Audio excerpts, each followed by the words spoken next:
Welcome to the Do Good X podcast, a sanctuary from the entrepreneurial grind. Hosts Kimberly Danielle and Stephen Lewis, advocates for impactful entrepreneurship, guide you on the path where purpose meets business. Join us to slow down, reconnect, and explore the challenges of under-resourced entrepreneurs, uncovering the unique journey of building businesses that make a difference. Now, your host. Hey everyone, welcome to the Do Good X podcast. My name is Kimberly Danielle and I am a community builder, a coach, and a communication strategist who comes from generations of faith-driven leaders and entrepreneurs who believe that our purpose should drive us to consistently contribute to the common good. And as always, I am here with my co-host, Stephen. Hey, Stephen. Hey, Kimberly, it's good to be with you. As you know, I am a catalyst for positive change in communities and businesses. And for over 2 decades, I have inspired leaders and entrepreneurs to live and to work on purpose with intention, faith, and a commitment to the well-being. So today, we're taking it back to another episode from season 1. We had an opportunity to chat with Carla and Jeremy Vincent, the powerhouse couple from GlobeKin. Now, they opened up about their journey of building a business together while also nurturing a marriage and their impact on families through education.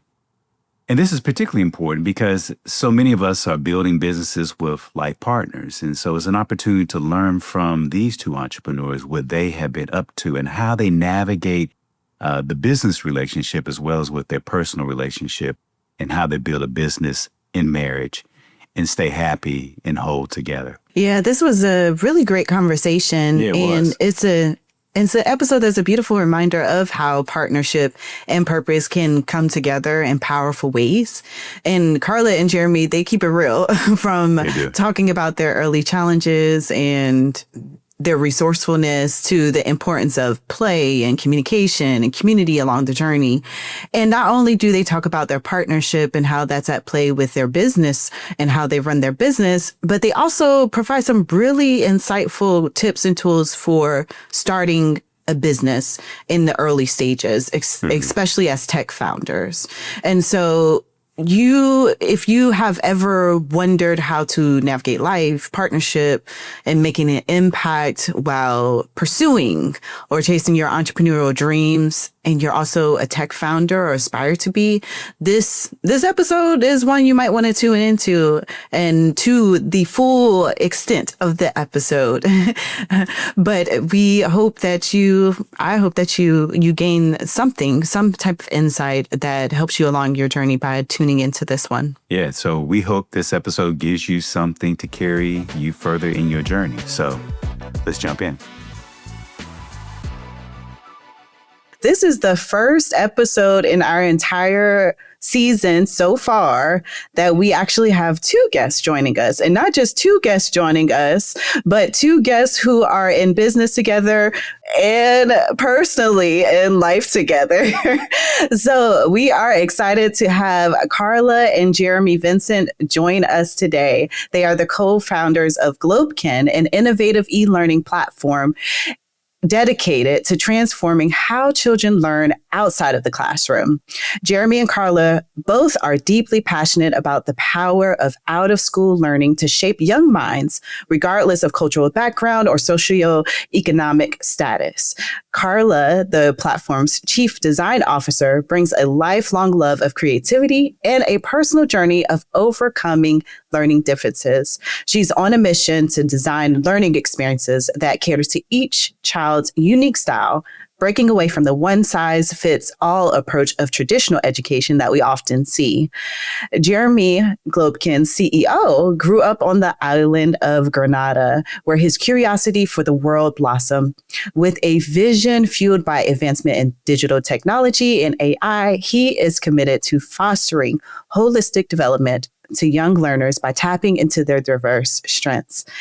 When they are not busy, innovating education and leading their business. Carla enjoys creating art, exploring new trails. We have that in common, Carla. And Jeremy finds balance through yoga, meditation, and cooking up new recipes. And together, they're reimagining the future of learning for children everywhere. And we are delighted to have both of you join us today and to get more into your story and more about GlobeKin. Thank you for joining us.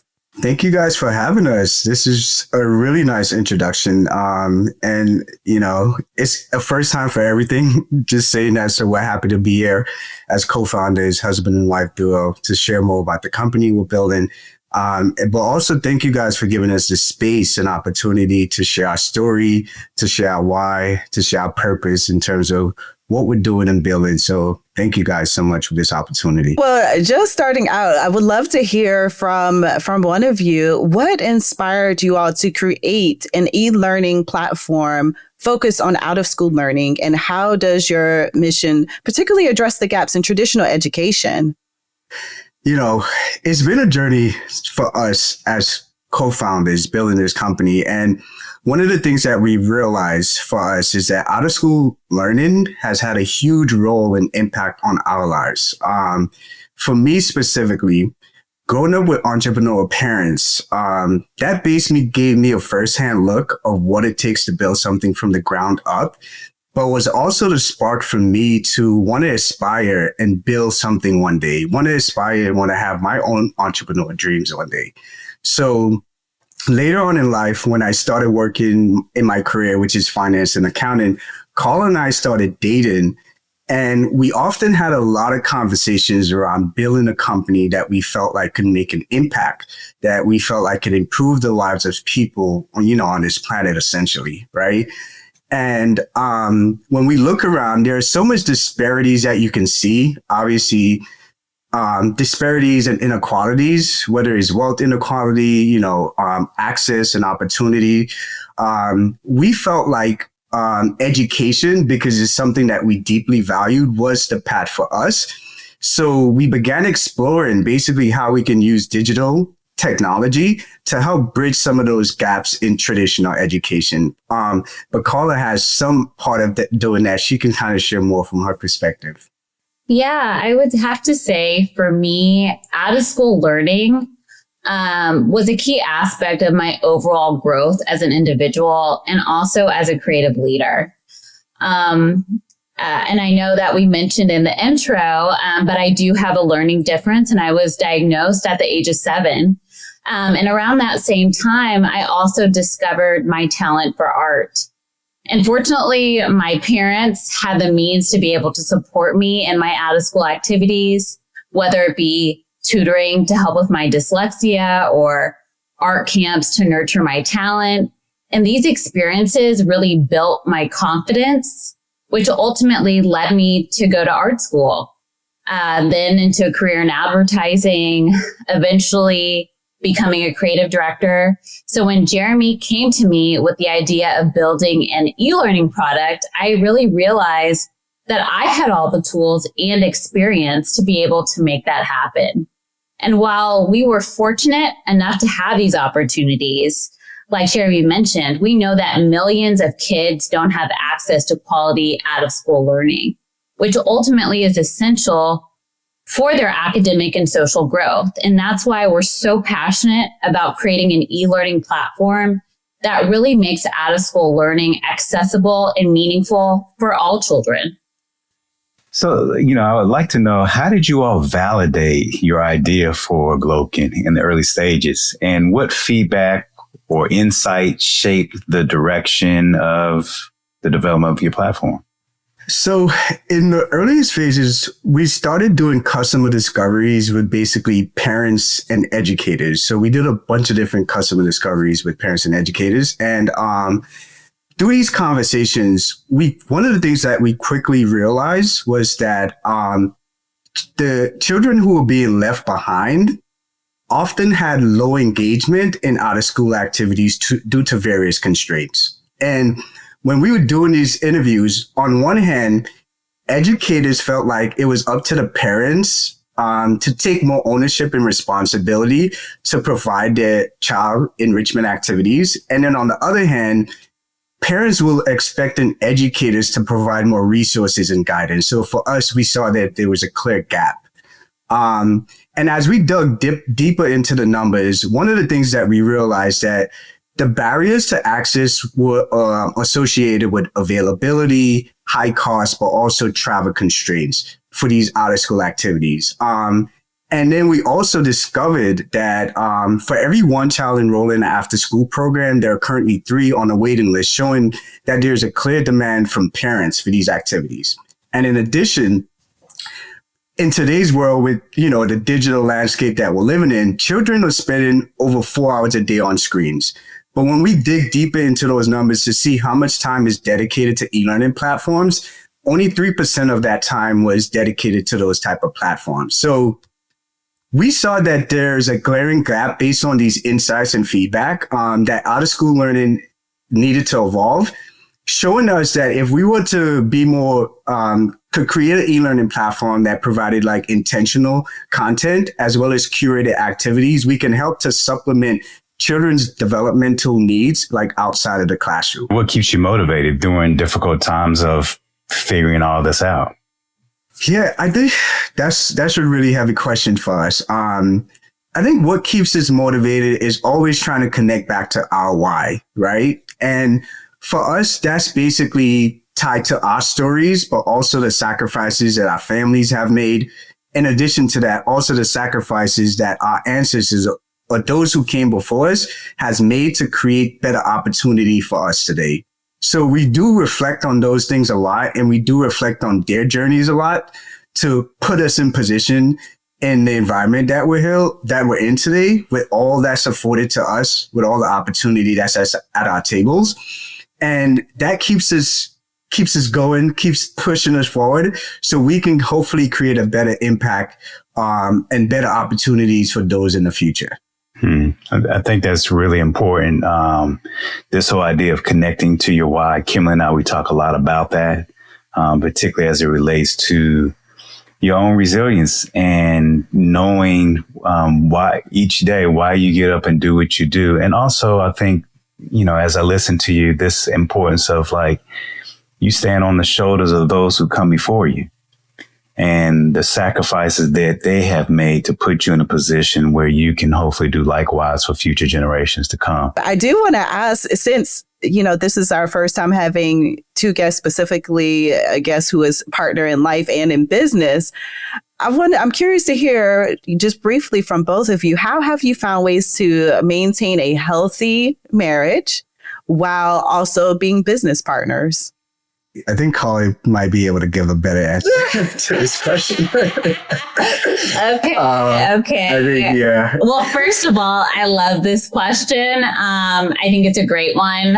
It also was a challenge for me, especially at the beginning, and wanting to, keep structure. Keep business and pleasure separate. Exactly. I would say when it comes to balancing a healthy marriage while also being business partners, it really boils down to 3 things: self-care, communication, and play. For me, taking care of myself ultimately is key.